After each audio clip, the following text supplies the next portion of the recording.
राधे राधे दोस्तों, मैं कमला मौर्य अपने यूट्यूब चैनल पे आप सबका स्वागत करती हूँ। दोस्तों आज एक लेके आई चुटकुला गीत देवर भाभी का है। कैसा लगा आप लोग कमेंट के माध्यम से जरूर बताना।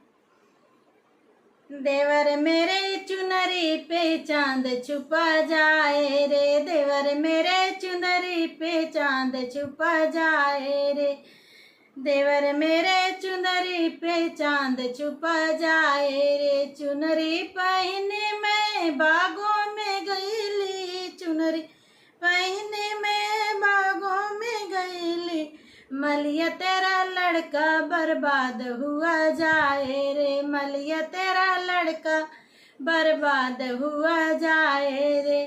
देवर मेरे चुनरी पे चांद छुपा जाए रे, देवर मेरे चुनरी पे चांद छुपा जाए रे।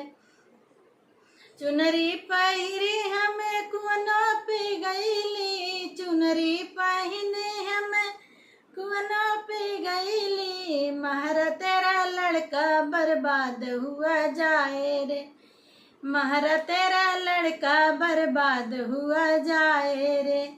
देवर मेरे चुनरी पे चांद छुपा जाए रे, देवर मेरे चुनरी पे चांद छुपा जाए रे, देवर मेरे चुनरी पे चांद छुपा जाए रे।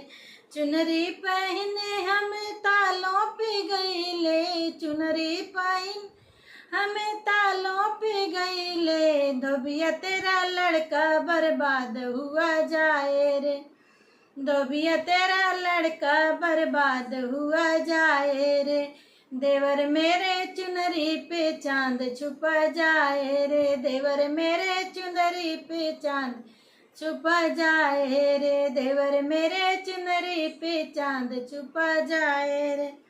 चुनरी पहने हमें अटरिया पे चढ़ली, चुनरी पहन अटरिया पे चढ़ली, सासू तेरा बेटा बर्बाद हुआ जाए रे, सासू तेरा बेटा बर्बाद हुआ जाए रे। देवर मेरे चुनरी पे चांद छुपा जाए रे, देवर मेरे चुनरी पे चांद छुपा जाए रे, देवर मेरे चुनरी पे चांद छुपा जाए रे।